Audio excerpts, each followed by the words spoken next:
religion souple, une religion qu'il ne faut pas prendre avec une trique et puis allez on y va. Non, non, il faut y aller. Voilà.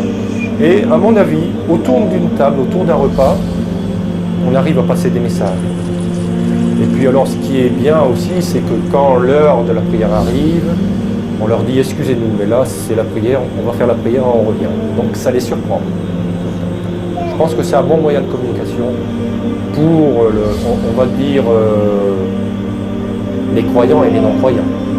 Parce que chez nous, pratiquement tout le monde, souvent 90% des bébés sont baptisés, et quand ils grandissent, il y en a ils croient, il y en a ils ne croient pas, ils ne savent pas pourquoi ils ont été baptisés. Donc c'est un bon moyen de communication, je pense.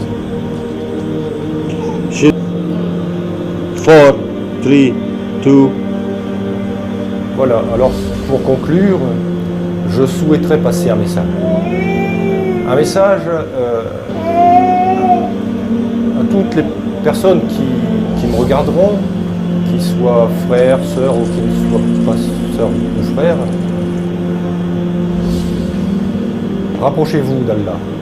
Rapprochez-vous sérieusement d'Allah. Choisissez ce chemin. Allez à la prière. Ayez des amis musulmans à vos côtés. Respectez vos frères et sœurs. Aidez-les s'ils sont dans le besoin. Dites-leur que dans leur prière, ils peuvent réciter la prière comme elle doit être dite, mais demandez également à Allah qui vous apporte la force dans les choses où vous avez du mal. Demandez. Demandez, Allah vous donnera. Et avancez dans ce chemin qui est face à vous. Le chemin qui a été tracé par Allah. Ce n'est pas un chemin qui est à gauche ou un chemin qui est à droite avec des cul-de-sac. Parce que dans notre monde, il n'y a pas que la prière, Allah et tout. On a à nos côtés toujours des gens qui sont pris par d'autres choses, pour ne pas parler du diable, et qui vont essayer de vous entraîner dans autre chose. Demandez à Allah qui vous donne la force de résister à tout ça et inversez le rôle. Inversez le rôle. Inversez le rôle. Les personnes qui viennent vous voir pour ça, soyez plus forts, allez les voir pour la prière, pour se rapprocher d'Allah. Ne vous laissez pas faire. Allez-y. Et enfin, je voudrais vous parler de notre prophète Mohammed. N'oubliez jamais une chose. Le prophète était un homme comme vous et moi. Il n'a rien inventé. Il a reçu des messages d'Allah et il les a transmis. Pour moi, je dirais que c'était un homme saint. Il nous a donc transmis des messages par le biais des hadiths.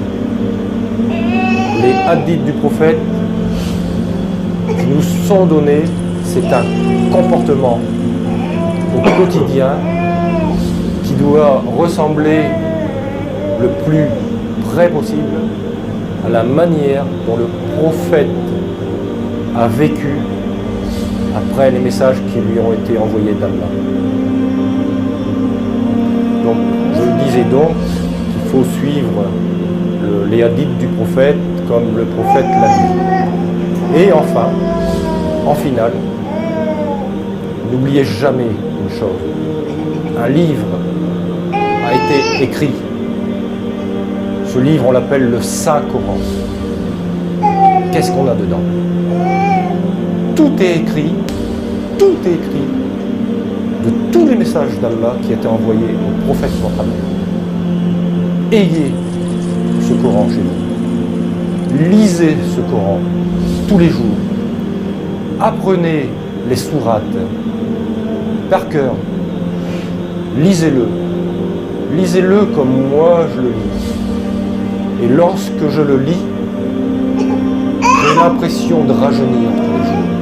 J'ai l'impression d'être beaucoup plus fort. J'ai l'impression d'avoir beaucoup plus d'amour pour aller parler d'Allah à mes frères et sœurs. Et lorsque je le lis, je me sens vraiment bien dans ma peau. Donc, faites-le. Je vous invite à voir le Coran, à marcher dans un chemin respectueux, et faites la prière.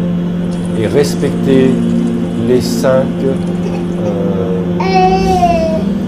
piliers de l'islam. C'est quelque chose de très important. C'est la dernière. Et surtout, ce qui est très important, nous sommes nés un jour, Dieu nous a créés, mais il ne nous a pas créés pour l'éternité. Nous allons tous mourir un jour, sachez-le, nous allons tous mourir un jour. Et lorsque nous allons mourir, nous avons une chose à savoir, c'est qu'on peut soit aller en enfer, soit aller vers Allah. Pour mériter, si on est musulman, pour mériter ce cadeau d'Allah, je vais dire, eh bien, qui s'appelle le paradis, eh bien, respectez le Coran, le livre, le Saint-Coran, lisez-le, rapprochez-vous d'Allah. Lire, c'est aussi pratiquer. Pratiquer la religion, pratiquer la prière, mais pratiquer au jour le jour envers vos concitoyens. Si Allah vous dit dans le Coran, tu dois faire ci, tu dois faire cela, pour ton voisin, fais ci, fais ça pour ton voisin. Et si un jour tu penses avoir fait une faute, tu demandes à Allah si tu as bien fait les choses. Et si toi tu penses que tu les as mal fait, demande à Allah qui te pardonne.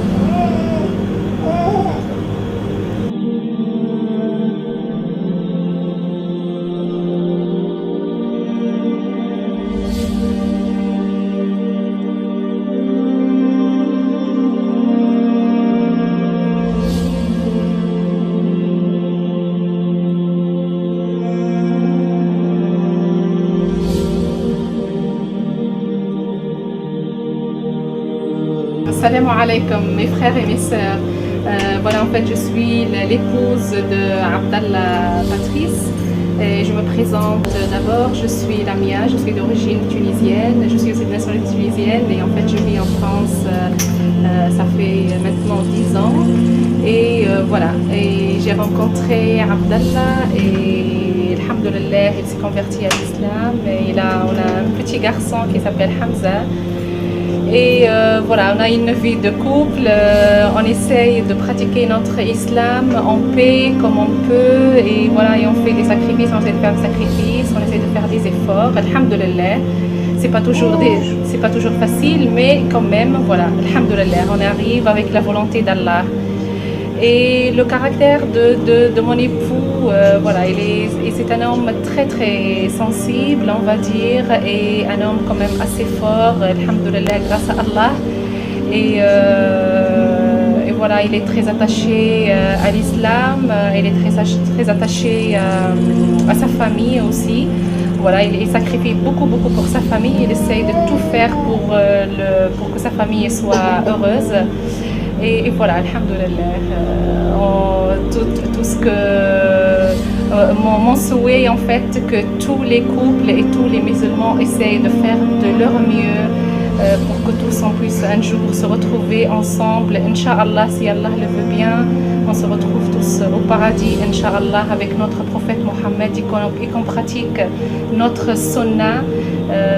Et voilà, on essaie surtout de travailler sur nous-mêmes, de faire al-jihad al-nafs, et sur notre cœur, sur notre comportement, sur notre caractère, parce que notre islam a besoin de ça, et pour que tous on puisse un jour y être auprès de notre prophète qui a beaucoup travaillé pour nous à l'époque et qui a fait énormément de sacrifices, énormément de choses, lui et les compagnons, tous les as-sahaba alayhim as-salam. Et en fait, voilà, notre islam est tellement beau, notre islam. Il faut vraiment qu'on travaille pour ça parce que ça mérite.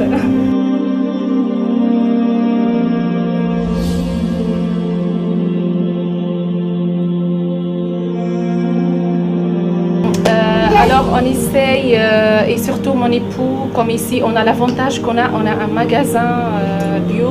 Et en fait, mon mari, il essaye beaucoup de parler de l'islam, de parler à tous les clients, puisque la majorité de notre clientèle, ils sont des Français d'origine française. Et on a très peu de clients musulmans. Et voilà, on essaie de parler, on essaie d'avoir un comportement comme le prophète sallallahu alayhi wa sallam nous a dit de l'avoir et de se montrer voilà, un exemple, d'essayer de leur montrer que voilà, on vit notre islam et en même temps on est heureux et on est libre et que l'islam nous a donné cette liberté et que l'islam, en fait, voilà, on est heureux et sans l'islam on sera très très malheureux. Voilà, on essaye de faire de notre